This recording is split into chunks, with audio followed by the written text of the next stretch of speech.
खुशामदीद and welcome in lovely program Sunday star. तो आज हम मुलाकात करेंगे उज़्मा तहसीन, जिन्होंने नीट कंप्लीट करने के बाद I care institute of medical science and research में एमबीबीएस के पहले साल में दाखिला ली है। मेरी मुराद है उज़्मा तहसीन। सबसे पहले मैं उज़्मा तहसीन से ये जानना चाहूँगा कि आप अपने तालीमी सफ़र के बारे में बताएं कि प्राइमरी एजुकेशन आपने कहाँ से हासिल किया, उसके बाद सेकेंडरी, हाई सेकेंडरी और उसके बाद नीट का सिलसिला। अस्सलाम वालेकुम वरहमतुल्लाहि वबरकातुहू। मैं सबसे पहले आप लोगों का शुक्र अदा करना चाहती हूँ कि मुझे इस काबिल समझा और संडे स्टार में दावत दी और मेरी इज़्ज़त अफजाई की। मेरा नाम उज़्मा तहसीन है और मैं अपनी इब्तिदाई तालीम हमूल हुसैन प्राइमरी स्कूल से की और सेकेंडरी तालीम के लिए हमने मौलाना हसरत Mohani memorial girls high school से किया। फिर हायर सेकेंडरी के लिए मटियाबुर्ज हाई स्कूल में एडमिशन लिया और वहाँ अपनी हायर सेकेंडरी की तालीम को मुकम्मल किया। प्राइमरी एजुकेशन, सेकेंडरी एजुकेशन और हायर सेकेंडरी पास करने के बाद जब आपको नीट की तैयारी के बारे में मालूम हुआ तो इसमें आपको सबसे ज़्यादा कहाँ से मदद मिली और कहाँ से आपको पता चला कि मुझे नीट करके एमबीबीएस में जाने में आसानी होगी? ये कहाँ से पता चला और किन लोगों ने आपका मदद किया उस वक्त? 12 करने के बाद तो मुझे पता नहीं था कि मेडिकल लाइन में जाने के लिए नीट का एग्ज़ाम देना पड़ता है। तो हम अपने अब्बू को बताएं कि मुझे इस मेडिकल लाइन में जाना है, तो अब्बू ने ये नीट का पता लगाया कि नीट का एग्ज़ाम देना पड़ता है और फिर उन्होंने ही बताया कि मुझे इसकी तैयारी करना है, नीट के लिए तैयारी करना है। तो उन्होंने ही सारा ये कौन सा कोचिंग में जाना है, अच्छे से अच्छा कोचिंग उन्होंने तलाश की मेरे लिए। तो हम राजा बाज़ार में कोचिंग था, वहाँ जाते थे पढ़ने और फिर रहमानी ठट्टी में भी वहाँ भी हम हॉस्टल में रहे 1 साल और फिर सेल्फ़ स्टडी में ज़्यादा टाइम दिया अपना नीट के लिए। फिर ऐसे करते करते मेरा सिलेक्शन हुआ नीट में और 576 मार्क्स से मैंने एमबीबीएस कॉलेज को हासिल किया। मतलब ऐसे मैं ये पूछना चाहता हूँ कि आपने गार्डन रीच का नाम रोशन कर दिया है नीट क्वालिफाई करके, क्योंकि और भी बहुत सारे बच्चे इससे पहले भी पास किए हैं। उनमें से कुछ का सरकारी में हुआ है, बाकी ज़्यादातर का सबका प्राइवेट में हुआ। लेकिन आप खासकर मटियाबुर्ज में गार्डन रीच में जैसे माहौल पढ़ाई का अभी थोड़ा सा बेहतर हुआ है और एक लड़की मटियाबुर्ज से अगर नीट पास कर रही है तो ये हमारे लिए फ़ख्र की बात है। तो मैं चाहूँगा कि आप आने वाले तमाम स्टूडेंट्स को क्या मशवरा देना चाहेंगे कि वो इस तरह का मेडिकल कोर्स में जाने में उनको आसानी हो, किस तरह से पढ़ाई करनी होगी? मैं ये बोलना चाहूँगी कि जिन भी लोगों को इस मेडिकल लाइन में जाने का शौक़ है वो सबसे पहले अपना टारगेट फिक्स रखे। लोग बहुत कुछ बोलेंगे कि तुमसे नहीं हो पाएगा या तुम नहीं कर पाओगी, इन सब लोगों का बातों को कोई भी अपने दिमाग में नहीं बैठाना है। तो इस तरह से सबसे पहले अपना टारगेट फिक्स करना है। उसके बाद कोचिंग, आजकल अच्छी कोचिंग भी आ रही है, तो हमने तो PW लिया था, वो अभी सबसे अच्छा कोचिंग है, तो वो भी ले सकते हैं। और अगर कोई चाहता है ऑफ़लाइन के लिए तो ऑफ़लाइन भी जा सकता है, लेकिन हम ऑनलाइन लिए थे और टेस्ट देते थे। और सबसे पहले इसमें ज़रूरी ये है कि ज़्यादा से ज़्यादा टेस्ट दें और माइनर टेस्ट दें सबसे पहले और फिर मेजर टेस्ट दें और जितना हो सके टेस्ट दिए और उसका एनालिसिस अच्छे से करें, हर क्वेश्चन का एनालिसिस अच्छे से करें और ज़्यादा से ज़्यादा प्रैक्टिस करें और ख़ुद पर यकीन रखें कि हमसे हो जाएगा। लेकिन ऐसे एस्पिरेंट का जो लाइफ होता है ना, इसमें बहुत सी नेगेटिव थाट आते हैं कि हमसे नहीं हो पाएगा और मेरे किस्मत में शायद ये नहीं है, लेकिन ये सब सोच को हटा देना है। सिर्फ सोचना है कि हम कर सकते हैं, हम में इतनी ताकत है कि हम अपनी इस ख्वाब को पूरा कर सकते हैं और इसी तरह मेहनत करते रहें। इंशाअल्लाह अल्लाह चाहेगा तो सब कामयाबी मिलेगी। तो अभी तक ये समझ में आया कि इस पूरे तालीमी ज़िंदगी में, तालीमी सफ़र में आपके अब्बू ने आपका बहुत अहम रोल अदा किया है और माशाल्लाह बहुत ही अच्छे जानकार शख्स से पढ़े लिखे हैं। तो पूछना ये है कि आपसे कि आपको डॉक्टर बनने का जो शौक़ कब पैदा हुआ, कब आपको लगा कि मुझे डॉक्टर बनना है, या पहले से आपने डिसाइड कर लिया था या फिर घर से कुछ मशवरा मिला, इसके बारे में थोड़ा बताएं।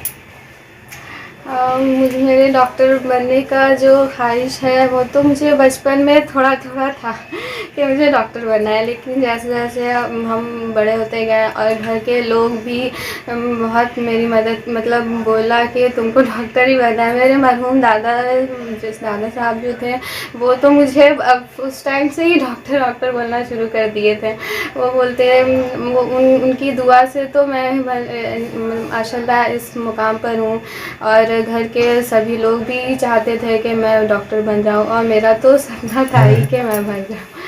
और इसी तरह मेरी मरहूम फूफी जान जो है वो भी बहुत चाहती थी कि हम डॉक्टर बने। बस इसी तरह में सब कोई मेरे छोटे अब्बू हैं वो भी बहुत बोलते थे मुझे डॉक्टर बनना है, तुमको मेहनत करो, हिम्मत रखो, हो जाएगा। सब कोई मुझे बहुत एडवाइस करता था और बस। जी अस्सलाम वालेकुम। मैं अलहाज मोहम्मद जाहिद आलम एज ए सरपरस्त संडे स्टार की जानिब से आजकल के बच्चे लोगों को तालीम और सामाजिक काम में जो आगे बढ़ रहे हैं उनकी हिम्मत अफजाई के लिए हम लोगों ने ये प्रोग्राम चालू किया है ताकि इससे दूसरों को भी सबक मिल सके। इसलिए हर हफ्ते हम लोग किसी न किसी कलाकार बोलिए, फनकार बोलिए, स्टूडेंट बोलिए, इन लोगों को हम लोग सामने लाते हैं ताकि दूसरे भी देख के इससे कुछ सबक हासिल कर सके और समाज में, दुनिया में, एरिया में अपना नाम पैदा कर सके। इसी तरीके से आज हमने एक लड़की जो कि MBBS में दाखिला ली है उनसे मैंने इंटरव्यू का सिलसिला जारी किया। आप ये बताइए कि MBBS में दाखिला लेने के बाद आज आपको जो 9, 10, 11 में आप पढ़ रही थी उस वक्त जो खुशी थी ना आज वो खुशी है, किसमें फ़र्क आप महसूस कर रही हैं? 10 में हम तो सोचते थे कि डॉक्टर बन जाए, लेकिन वो उस वक्त वो जज्बा रहता था कि मुझे डॉक्टर बनना है। लेकिन आज तो अल्लाह का करम है कि मेरा एडमिशन हो गया और हम डॉक्टर बनने जा रहे हैं, तो इसकी बहुत खुशी है कि मैं डॉक्टर बन जाऊंगी नेक्स्ट 4 इयर्स में और 5 इयर्स में। तो और फिर मैं लोगों का ट्रीटमेंट करूंगी। तो मुझे इस बात की बहुत खुशी है कि मैं लोगों के काम आ पाऊंगी और उनकी हेल्प करूंगी, समाजी तौर पर भी और घर में फैमिली मेम्बर्स को सबको हेल्प करूंगी। तो मुझे बहुत इस बात की खुशी है और बहुत इत्मीनान मिलता है खुद अंदर से कि हम जो चाहते थे मुझे अल्लाह के करम से मिल गया।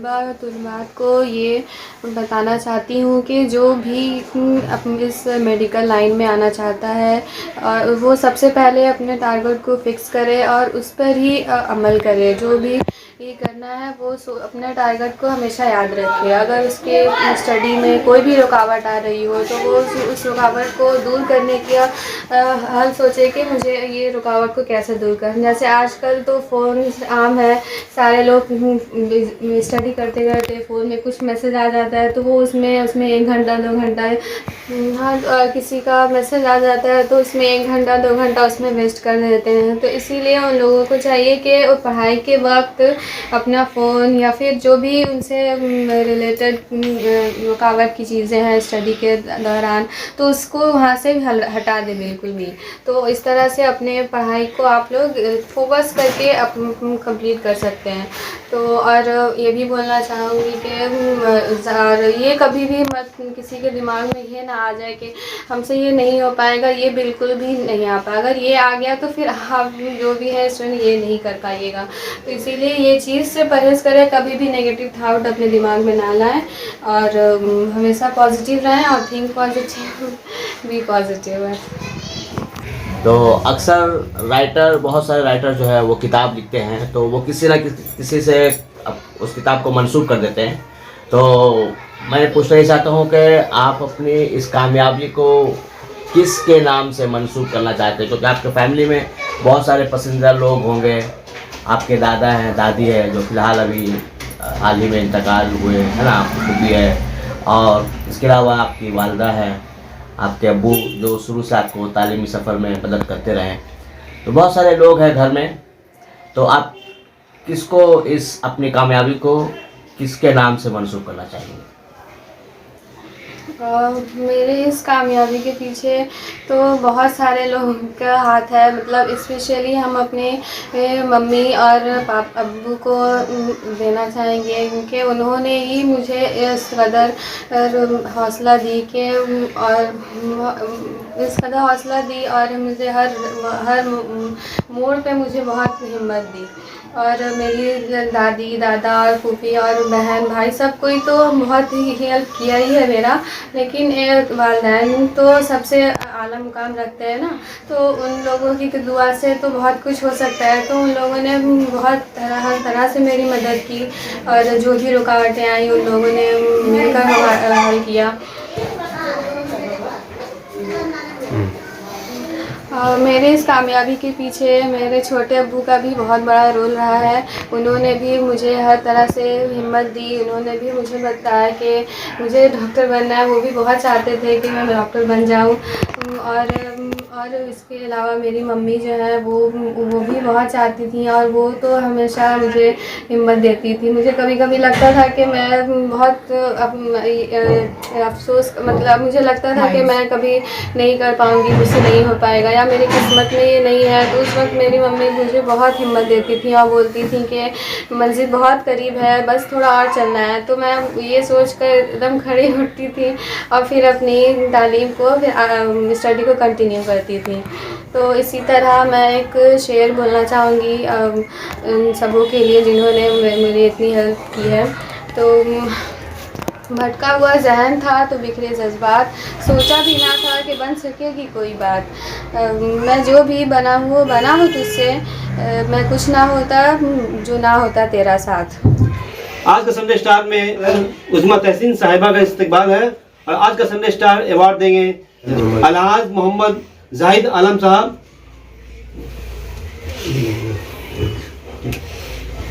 क्लिपिंग हो जाए।